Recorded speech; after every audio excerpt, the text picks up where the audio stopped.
সম্মানিত ভিউয়ার্স, এখন আমরা লাউ কিনবো। লাউয়ের বাজারে যাইতেছি।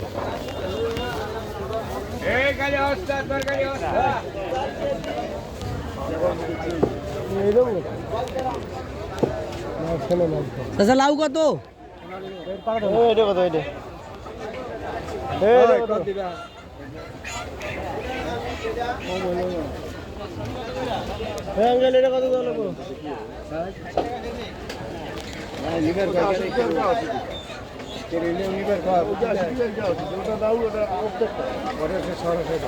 লাউ কত? তোলেন তোলেন, রাধে নেন। বেসাবেন কটিকা 60 টাকা দিলেন না? 60 এমনি কত নেবেন? এত টুকলাও 70। এনে কটিকা 60 হয় না? 70-80 টাকা লাউ। আমি বললাম 70 লাউয়ের দাম এত।